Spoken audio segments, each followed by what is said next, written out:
Today we're at a typical Canadian mink farm and would like to talk a little bit about how farmed mink are raised. Mink farming has a long history in Canada. In fact, mink farming originated in Canada as far back as 1866. This shouldn't be surprising, as the fur trade has always been an important part of Canadian heritage. With generations of selective breeding, today's mink are domesticated like other livestock. My parents moved to this location in 1963, and in 1964 started the mink ranch with the original 50 females. Since then, we've expanded the herd to come up to roughly 1,700 females. We're here with Robert at WCS Mink Ranch to discuss how farmed mink are raised. Robert, can you tell me a bit about the housing systems used to raise mink?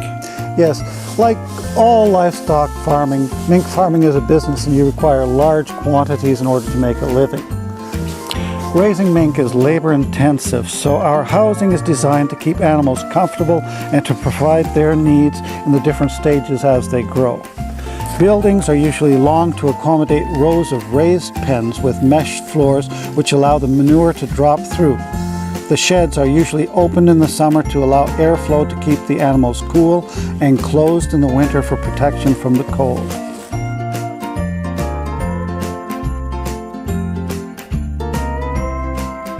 Pens are designed to keep animals comfortable and give easy access for daily viewing and checking on all their conditions.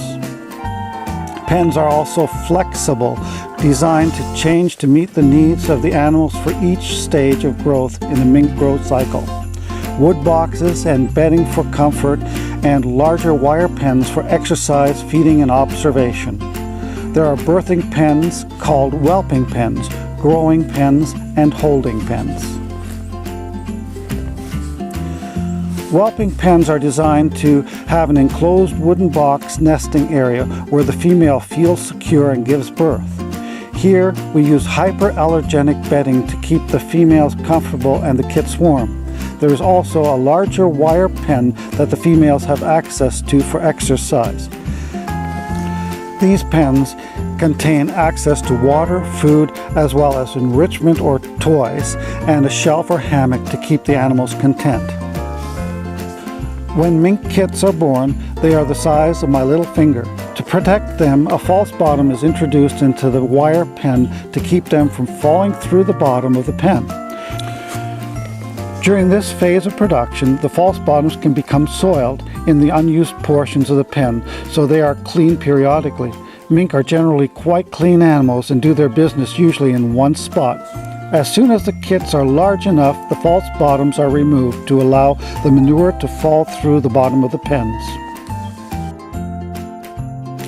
When the kits are 3 to 4 weeks old, feed is placed close to the kits on the nest box lids or on feed trays to transition them to solid food and help nursing mothers until the kits are able to reach and eat from the top of the pens.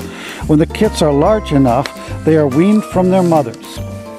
Young mink like to crowd into nest boxes, which can give the appearance of overcrowding, but they do have access to the entire nest box and wire pen. The litters are now ready to be split into smaller groups in growing pens. They are then divided again into holding pens. Pen sizes and designs are evolving as we breed for larger, better animals and new research data becomes available. Mink usually drink from a nipple drinker and always have access to fresh water. Sometimes their empty water cups look to be dirty, but in actual fact they are drinking from the nipple. Mink are fed a high-protein, balanced ration of quality chicken, fish, beef, pork, cheese, and egg byproducts from federally or provincially inspected facilities. Basically, we recycle meat protein from the things that people do not eat. These products are ground and mixed with the fortified cereals to form a mash similar to canned pet food. Working with mink nutrition experts, the products are selected and the rations are balanced for each stage of the mink production year. The feed is balanced with protein-fat ratios or fat-carbohydrate ratios for reproduction, early growth, and finishing. It also provides for easy access to feed several times a day to make sure that the feed is always fresh in warm weather, and enough feed during the early growth period where it is quite common to feed 4 to 5 times a day. Robert, you were telling me that kids get a little nippy with their mothers and siblings at this time. Can you tell us how farmers deal with this situation? In any population, whether human or raising of farm animals, things happen. Some animals may get sick or injured, and some die. An example of this is the period near the end of lactation, as the kits are in transition to solid food and water. During this time, kits explore the world by tasting, biting, nuzzling, and playing, establishing a so-called pecking order, or who's the boss. At this time, we see a small percentage of biting and chew injuries around the ears, even though there's ample feed. During daily checks, any injured animals are removed and treated as soon as possible. I do not believe the animals set out to hurt each other. Through management, proper nutrition, and selective breeding, many of these issues can be prevented or minimalized. Robert, you said the kids explore the world by tasting it. Do adults outgrow this tendency, or are adult mink also pretty nippy? Adults do outgrow most of these tendencies. Just like people, there can be fighting or very rough play. We have found when such behavior is seen, it is best to separate the animals, and should there be any injuries, we should treat them. On my farm, sick or injured animals are treated and are moved to a hospital section in a row. This makes treatment with antiseptic sprays, iodine, lotions, topical and injectable antibiotics on a regular basis easier, until treatment is no longer required. The hospital section is not usually very long. On my farm, animal welfare is a priority. I work with my local veterinarian as well as 3 other veterinarians that are on retainer to our industry. Do most farmers call on a veterinarian to treat every sick animal? The answer is no.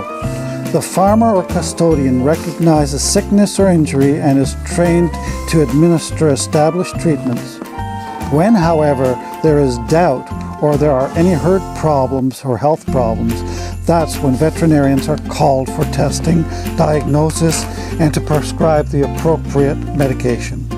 Animal welfare standards and protocols are in place and are set up in the form of the National Code of Practice for the Care and Handling of Farm Mink. This was developed with the input from veterinarians, animal welfare advocates, and animal welfare scientists. The national welfare standards address pen size, the housing density, as well as all aspects of the mink industry. Our industry has recently adopted a third-party inspection and certification program to prove compliance for farmers. Robert, how do you think the mink would react if I came out here with my camera at night? Well, mink are usually nocturnal animals, and because they're used to our regular staff and the regular activities during the day, if you come out at night, it would be a totally different circumstance for them. It puts them out of their routine. Well, our mink are used to seeing us in the barn during the day, but if someone comes in at night with a bright light, they would react differently. Mink farmers, like all livestock farmers, are concerned when somebody comes in that they pose a health risk to our animals. Robert, mink are raised for their fur, so at some point they must be euthanized. Can you tell us where and how this is done? The National Code of Practice for raising mink requires that we euthanize humanely and have them deceased as fast as possible. We use carbon monoxide gas. We bring a special cart pen side where we place the animal in. Within 15 to 20 seconds, the animal is unconscious and in a short period of time later are deceased. Our goal is to raise the best quality animal possible. Canadian mink farmers have high standards for animal care and produce some of the highest quality fur in the world. Farm mink is a sustainable industry that uses mostly recycled food byproducts to create a warm, renewable, and natural product. I'm Robert Schwirtz, and I'm proud to be a mink farmer.